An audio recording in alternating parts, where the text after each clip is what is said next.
दो दोस्तों की, दोनों बड़े मशहूर हैं, लेकिन हंसी हंसी में शुरू हुई बात इतना बड़ा घाव बन गई कि दोनों एक दूसरे को देखने को तैयार नहीं हैं। बात उत्तर प्रदेश के डिप्टी सीएम ब्रजेश पाठक की और युग कवि कहे जाने वाले कुमार विश्वास की। ये चर्चा तब आई जब अटल स्मृति संध्या कार्यक्रम आयोजित हुआ और इस बार कुमार विश्वास की जगह अशोक चक्रधर बुलाए गए। हर बार अनिवार्य रूप से अटल स्मृति संध्या कार्यक्रम में कुमार विश्वास पिछले कई सालों से आते थे। इसके आयोजक उत्तर प्रदेश के डिप्टी सीएम ब्रजेश पाठक हैं, लेकिन उनका विश्वास अब कुमार से शायद उठ गया है। इसी वजह से इस बार का एकल काव्य पाठ अशोक चक्रधर ने किया। इसके पहले सुरेंद्र शर्मा को बुलाया गया था। कुमार विश्वास इस देश के इस समय सबसे बड़े कवि हैं।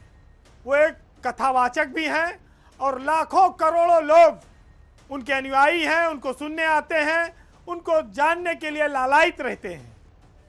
ईश्वर ने उनको विलक्षण प्रतिभा दी है। डिप्टी सीएम ब्रजेश पाठक भी उनकी इस मेघा के प्रतिभा के कायल रहे हैं और उनके घरेलू रिश्ते उनके साथ रहे हैं। पाठक के ही कहने पर कुमार विश्वास कभी फ्री में, कभी बहुत कम पैसों में कार्यक्रम करते रहे हैं और इसका वो मंच से भी उल्लेख करते रहे।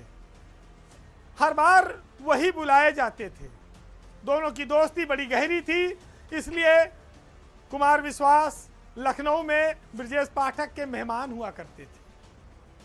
वो उनके पारिवारिक मित्र हो गए। घर में खाना पीना, आना जाना, एक परिवार के सदस्य की तरह उनका सम्मान था। लेकिन जालौन में एक पुस्तकालय के कार्यक्रम के उद्घाटन के दौरान कुमार विश्वास की एक टिप्पणी ने दोनों के बीच बहुत बड़ी दरार पैदा कर दी। जिस लाइब्रेरी के उद्घाटन में कुमार विश्वास गए थे, वहां पर ब्रजेश पाठक भी मौजूद थे, लेकिन ब्रजेश पाठक के जाने के बाद वहां पर कुमार विश्वास का जब भाषण हुआ तो उन्होंने उन पर आर्थिक सहयोग न देने का आरोप लगा दिया। हालांकि वो हास्य में कही गई बात थी, लेकिन मीडिया ने इसमें ऐसी माचिस की तीली लगाई कि पेट्रोल की जरूरत नहीं पड़ी और पाठक को अंदर तक जला दिया और दूरी बढ़ा दी। ये बात मीडिया पाठक के मान सम्मान तक ले आई। हालांकि दिल्ली में एक कार्यक्रम में दोनों के हाथ मिलवाए गए एक कॉमन मित्र के घर पर, लेकिन हाथ मिला, दिल नहीं मिल पाया। वह मुलाकात दरार को पाट नहीं पाई। इधर ब्रजेश पाठक ने अपने प्रोग्राम से, कार्यक्रम से कुमार विश्वास को अलग कर दिया। वो अशोक चक्रधर को ले आए। तब लोगों का ध्यान इस ओर गया कि अब पाठक का जो विश्वास है वो कुमार से उठ चुका है, वो शायद अब कभी लौटेगा नहीं, इसकी कोई गुंजाइश नहीं है। कुमार विश्वास खुद ही कहते हैं कि दोस्त ना मिल सके वो शोहरतो सामा ना हो और द्वारिका वो क्या है जिसमें कोई सुदामा ना हो। तो यहाँ पर वो अपने आप को सुदामा मान सकते हैं क्योंकि पाठक तो इस समय सत्ता में है, डिप्टी सीएम है। वो बार बार ये कहते भी हैं कि हमें तो बिना मेहनताने के बुला लिया जाता है। उस लाइब्रेरी के उद्घाटन में पाठक आए थे, कुछ देकर जाते, दिए नहीं। यही सब कारण रहा जो आग लग गई। कुमार विश्वास अटल बिहारी वाजपेयी को आदर्श राजनेता मानते हैं और पाठक उन्हीं की याद में कार्यक्रम कराते हैं। अटल जी भी एक बड़े कवि थे। अटल जी को कुमार विश्वास अपना परंपरा, वंश परंपरा के मानते हैं, गुरु मानते हैं।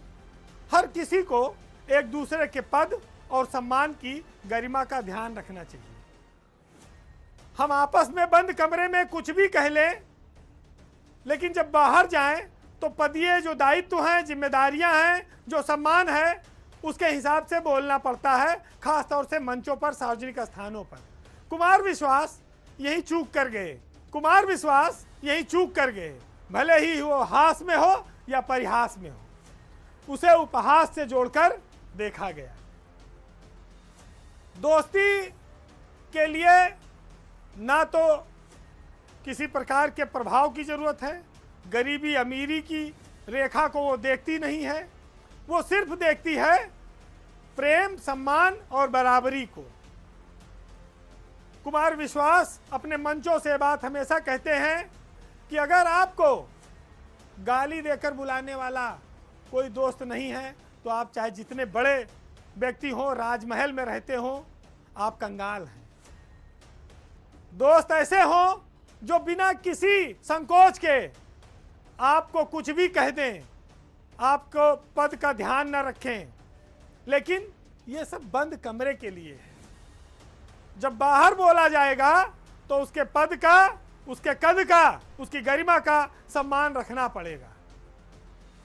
वो खुद एक युग कवि हैं, मंचों पर रहते हैं। जितने सम्मान की वो अपेक्षा करते हैं अपने लिए, उतना ही सम्मान उनको ब्रजेश पाठक के लिए भी रखना चाहिए था। यहीं पर वो चूक कर गए।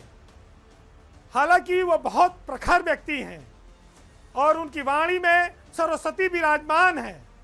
पूरा देश उनको आश्चर्यचकित होकर सुनता है, उनकी प्रतिभा का लोहा मानता है।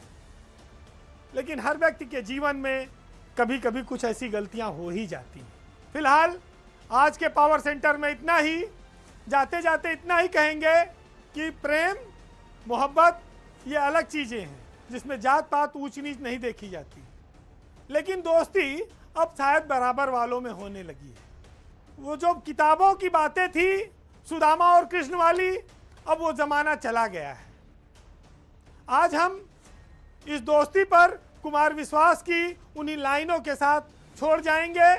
ये किस पर कितना सटीक बैठती हैं, इसका फैसला आप खुद करिएगा।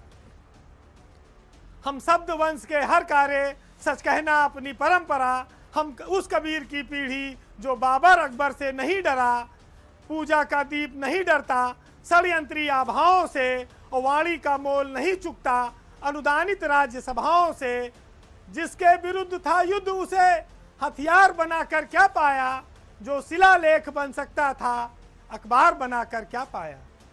नमस्कार।